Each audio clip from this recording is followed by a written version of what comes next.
New here tonight, an electrical fire left a South Florida man fired up. He claims his power company is to blame. It's tonight's Help Me Howard with Patrick Frazier.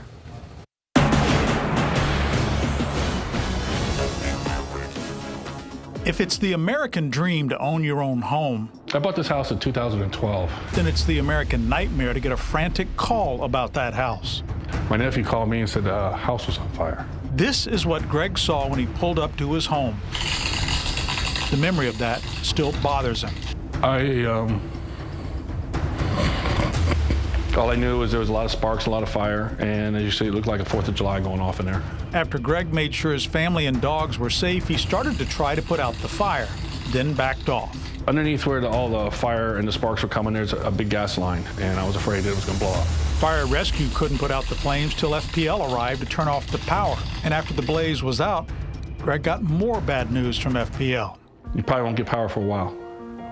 Why not? You have to put a new box and a new service inside, and you have to get an inspection, you have to get a permit. I have to do all this before you guys do anything? Greg then found out the same type fire erupted at a neighbor's house, and as the days passed, he discovered the damage had spread through his home. Air conditioning is not working right. The wires, some of the wires were fried.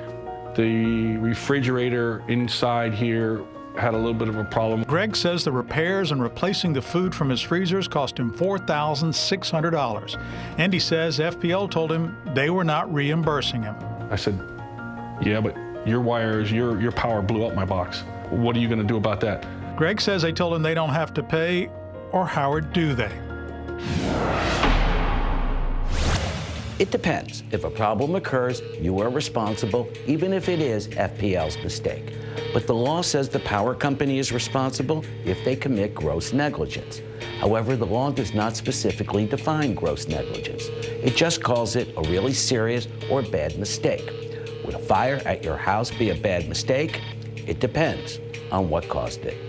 We contacted FPL about Greg's problem. They checked into it and his neighbor who had a similar incident. A spokesman wrote, "The incidents that occurred in Miami Lakes were not caused by the smart meters. We've thoroughly investigated both incidents, which included issues with separate underground power lines servicing the two customers." Regarding Greg, a spokesman wrote, "Initially, the incident did not appear to be related to FPL's equipment. Upon further review, we determined that the company was responsible for the incident." Just to be paid back. Greg then signed a confidentiality agreement with FPL, which stated he could not talk to us, but he said he was very happy. And based on what he had told us earlier, I'm going to guess he got most of the $4,600 he was asking for. If they just reimburse me for what I paid, I'll be a happy camper. You got to give FPL credit for investigating and saying it was their fault. That cost them money. Now, if you have a problem like Greg did and you don't think you should pay for the repairs, hire your own electrician and then go from there.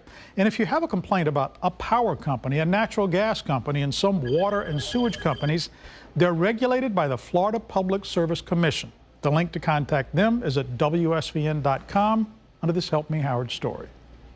Feeling powerless to solve a problem? Need someone to light a fire under them? Contact us. No one ever called us electric, but we will charge in and try to blaze a trail to a solution for you.